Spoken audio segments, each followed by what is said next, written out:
اعوذ باللہ من الشیطان اللعین الرجیم بسم اللہ الرحمن الرحیم وبہ نستعین واللہ خیر ناصر ومعین قال اللہ تبارک وتعالی فی کتابہ المجید وہو اصدق القائلین وقولہ الحق بسم اللہ الرحمن الرحیم یا ایہا الذین آمنوا استجیبوا للہ وللرسول اذا دعاکم لما یحییکم۔ عزیزان گرامی، ہم آداب زندگی کے حوالے سے اس کے مختلف پہلوؤں پر اور معاشرے کے مختلف طبقات کے حوالے سے جو ادب اللہ تبارک و تعالیٰ نے اور اللہ کے رسول نے اور ائمہ اطہار علیہم السلام نے ہمیں دکھایا ہے، سمجھایا ہے، بتایا ہے، سکھایا ہے، اس پر گفتگو کا ایک سلسلہ جاری رکھے ہوئے ہیں۔ اور آج کا موضوع ہے نوجوان۔ ایک جوان کے حوالے سے دین کیا کہتا ہے اور ہمارا فریضہ کیا بنتا ہے، اس کے آداب کیا بیان کیے گئے ہیں۔ دیکھیے، کسی بھی معاشرے کی سب سے زیادہ مؤثر اور مضبوط قوت کا نام جوان ہے۔ اگر کسی معاشرے کے جوان اصلاح یافتہ ہوں اور درست ہوں تو معاشرہ تبدیل ہو جاتا ہے۔ کسی معاشرے کے جوان ہی اگر خوابیدہ اور بیداری سے محروم ہوں تو پھر پورا معاشرہ سویا ہوا ہوتا ہے۔ اگر کسی معاشرے کے اندر جوان متحرک ہو تو وہ معاشرہ متحرک معاشرہ کہلاتا ہے۔ جوان اگر غیر متحرک ہو تو پھر اس معاشرے میں تحرک کا آپ کو تحرک کی توقع بالکل بھی نہیں ہونی چاہیے۔ اس لیے جوان معاشرے کی ریڑھ کی ہڈی ہیں۔ چونکہ ریڑھ کی ہڈی ہیں، اس لیے اللہ کے دین میں ان جوانوں پر خصوصی طور پر توجہ دینے کی تاکید کی گئی ہے۔ اس لیے اسی جوان کی جو جوانی ہے اس کو سامنے رکھتے ہوئے نبی کریم صلی اللہ علیہ وآلہ وسلم سے ایک روایت امام صادق علیہ السلام نے بیان فرمائی۔ روایت میں امام صادق علیہ السلام نے ابو جعفر احول سے سوال پوچھا۔ ابو جعفر بصرہ گئے ہوئے تھے، بصرہ سے واپس آئے تو امام نے پوچھا کہ تم نے بصرہ میں امر امامت کے حوالے سے، ولایت کے حوالے سے، ہماری امامت اور ہماری ولایت کے حوالے سے قبولیت کو کیسا دیکھا؟ آیا اہل بصرہ ہماری امامت اور ولایت کی قبولیت میں سریع ہیں، تیز ہیں، جلدی قبول کرتے ہیں یا پھر نہیں کرتے؟ جواب میں ابو جعفر احول نے کہا کہ یا ابن رسول اللہ کی قسم ہے، جو لوگ آپ کی امامت اور ولایت کو قبول کرنے والے لوگ ہیں ان کی تعداد بہت کم ہے۔ جو ان کا جی چاہتا ہے وہ کرتے ہیں، لیکن اس طرف بہت کم آتے ہیں۔ امام نے فرمایا کہ پھر یاد رکھو، یہاں پر پھر رسول کریم کی وہی روش اور رسول کریم کی اس سنت کو بیان فرمایا کہ جوانوں کے پیچھے جاؤ، جوانوں کو اپنی طرف متوجہ کرو، جوانوں کو ہماری طرف دعوت دو، جوانوں کو ہمارا پیغام پہنچاؤ۔ چونکہ جو جملہ ہے وہ یہ ہے کہ فرمایا کہ علیک بالاحداث، تمہاری ذمہ داری ہے کہ جوان کے پیچھے چلو، جوان کو اٹریکٹ کرو۔ کیوں؟ فَإِنَّهُمْ أَسْرَعُ إِلَىٰ كُلِّ خَيْرٍ، اس لیے کہ جوان ہر خیر کے کام میں سب سے زیادہ تیزی کے ساتھ آتا ہے۔ کیوں؟ اس لیے کہ اس کا دل پاکیزہ ہوتا ہے، اس کا دل آلودہ نہیں ہوتا، وہ دنیا کی رنگینیوں میں غرق نہیں ہوا ہوتا۔ جب ہماری طرح لوگوں کی داڑھیوں کے بال سفید ہو جاتے ہیں، ایک عمر گزار لیتے ہیں، تو گناہوں کی عادت میں پختگی آ جاتی ہے، دنیا کی طلب میں زیادہ مضبوطی آ جاتی ہے، ہوس دنیا میں مزید اضافہ ہو جاتا ہے، تن اور بدن کمزور ہوتا چلا جاتا ہے، لیکن وہ جو وابستگی کی زنجیریں ہیں وہ مضبوط سے مضبوط تر ہوتی چلی جاتی ہیں، پیسے سے محبت بڑھتی چلی جاتی ہے، دنیاوی خواہشات کی طلب بڑھتی چلی جاتی ہے۔ لیکن ایک جوان ان قیود سے، ان زنجیروں سے آزاد ہوتا ہے۔ اس لیے جب اس کو بلایا جائے نیکیوں کی طرف تو اس کی فطرت چونکہ پاکیزہ ہے، اس لیے وہ نیکیوں کی طرف تیزی کے ساتھ آتا ہے، میری عمر کے کسی فرد کی نسبت۔ لہٰذا جوان کے حوالے سے اتنی تاکید کی گئی کہ ہر صورت میں جوانوں کو اٹریکٹ کرو۔ جوانوں کے آداب کے حوالے سے ایک جو فریضہ بیان کیا گیا ہے وہ یہ ہے کہ اپنے امور میں جوانوں سے مشورہ کرو، اس لیے کہ ان کا ذہن تیز ہے، تمہارے زمانے میں وہ نہیں بستے بلکہ تم ان کے زمانے میں بستے ہو، لہٰذا ان کے ذہنوں سے استفادہ کرو، ان کی صلاحیتوں سے استفادہ کرو، وہ چیزوں کو تمہاری نسبت زیادہ تیزی کے ساتھ سمجھتے بھی ہیں، ادراک بھی کرتے ہیں، اس لیے ان سے مشورہ کرو۔ جب جوانوں سے مشورہ کر لو تو پھر اس مشورے کے نتیجے میں جو بات سامنے آئے گی اس کو بوڑھوں کے سامنے رکھو۔ اس کا نتیجہ یہ ہوگا کہ جوانوں کی جو فہم ہوگی وہ وقت کے تقاضوں کے مطابق ہوگی، اور بوڑھوں کا جو فہم اور ان کا مشورہ ہوگا وہ تجربات کے مطابق ہوگا۔ ان دونوں کو جب مکس کرو گے تو پھر درست رستے پر اور درست ہدف کی طرف چل پڑو گے اور مطلوب نتائج حاصل کر سکو گے۔ اس لیے ہمیشہ رسول کریم صلی اللہ علیہ وآلہ وسلم نے بھی اور ائمہ اطہار نے بھی جوانوں کے حوالے سے ہمیں پابند کیا ہے کہ ان کی صلاحیتوں سے زیادہ استفادہ کیا جائے، ان پر اعتماد کیا جائے، ان کو آگے رکھا جائے، ان کے حوالے سے، ان کی تربیت کے حوالے سے زیادہ توجہ دی جائے، ان کی روح کی پاکیزگی کو زیادہ سے زیادہ آگے بڑھانے میں ان کی مدد کی جائے، اور جب آپ ان کو دعوت دیتے ہیں تو وہ دوسروں کی نسبت حق کی قبولیت کے لیے زیادہ آمادہ ہوتے ہیں۔ اسی طرح سے ایک اور عنوان وہ یہ ہے، امیر المومنین علی ابن ابی طالب علیہ السلام نے اپنے بیٹے فرزند گرامی حضرت امام حسن علیہ السلام کو ایک خط لکھا، اور اس خط میں ایک جملہ ہے، اور وہ جملہ بہت خوبصورت، بہت جامع اور انتہائی اہم جملہ ہے۔ وہ جملہ کیا ہے؟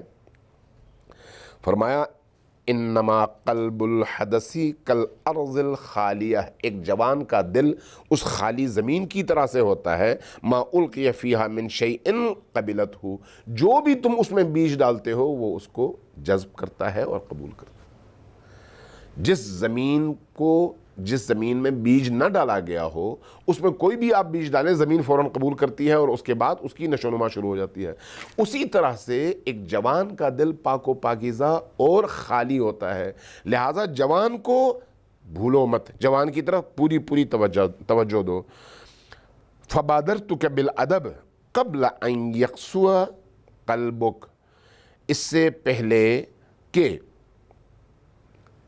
تمہارا دل سخت ہو جائے، ایک جوان کا دل سخت ہو جائے، اس جوان کی طرف توجہ دو، اس کی تادیب کی طرف توجہ دو، اس کے ادب کی طرف توجہ دو۔ اس لیے فرمایا کہ میں نے بھی بچوں کی تربیت کی طرف اس وقت زیادہ توجہ دی ہے جب بچوں کے دل نرم تھے اور پاک و پاکیزہ تھے اور ہر بیج کو قبول کرنے کے لیے آمادہ تر تھے۔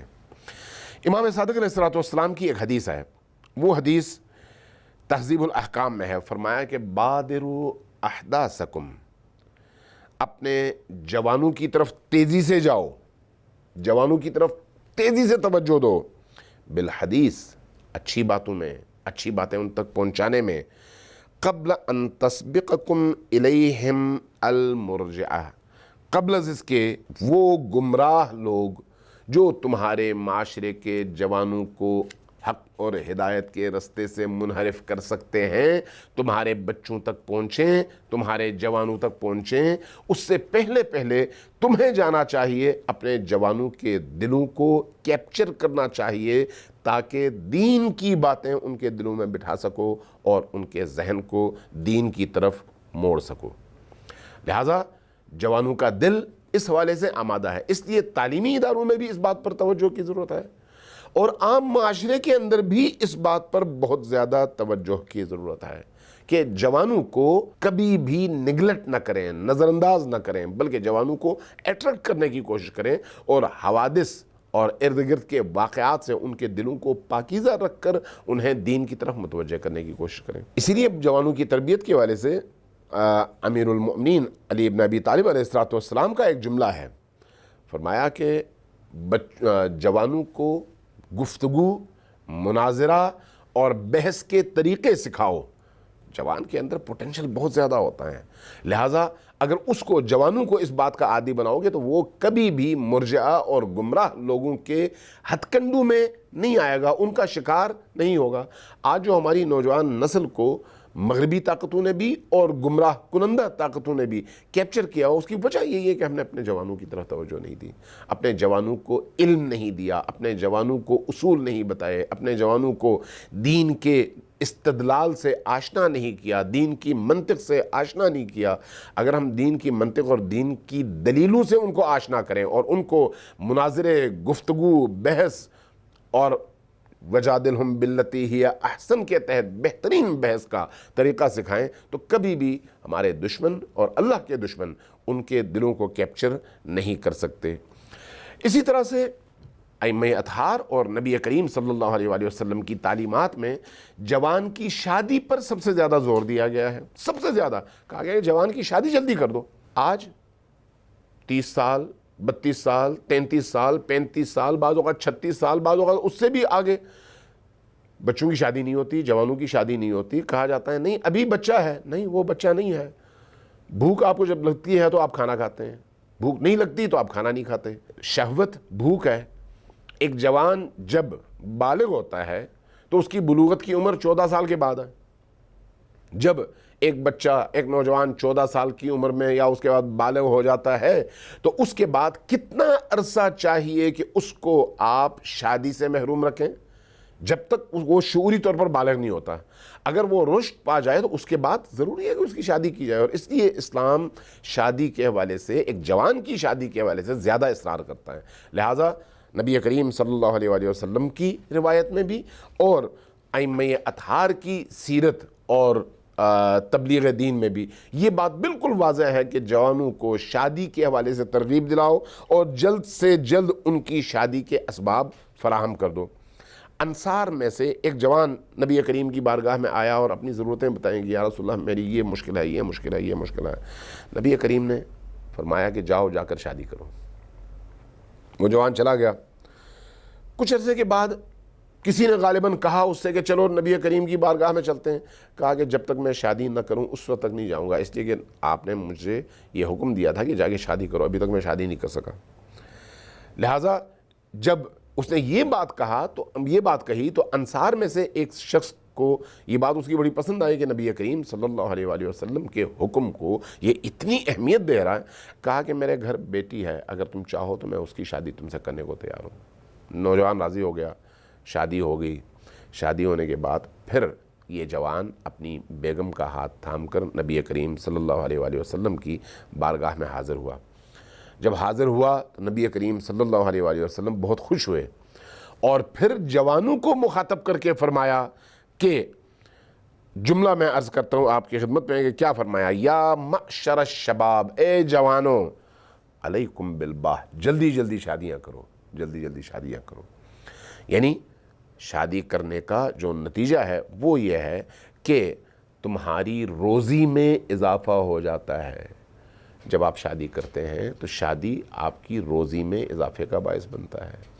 لہٰذا جوانوں کو خصوصی طور پر اس لیے غیر شادی شدہ رکھنا کہ اس نے ابھی اپنی تعلیم مکمل نہیں کی, ابھی اس نے فرض کریں ڈگری نہیں لی, ابھی اس نے کوئی اچھی ملازمت نہیں کی, ابھی اس کے پاس اتنا پیسہ نہیں آتا اس کے بزنس سے یا نوکری سے کہ وہ اپنی طرح کے ایک اور فرد کو سنبھال سکے.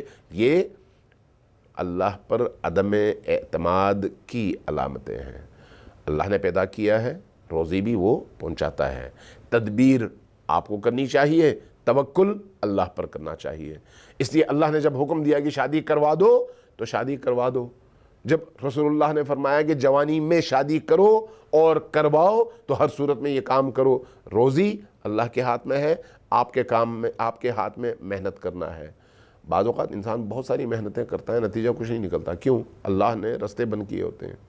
اور بعض اوقات انسان کم محنت کرتا ہے, بہت زیادہ برکتیں پاتا ہے. کیوں؟ اللہ نے رستے کھولے ہوتے ہیں.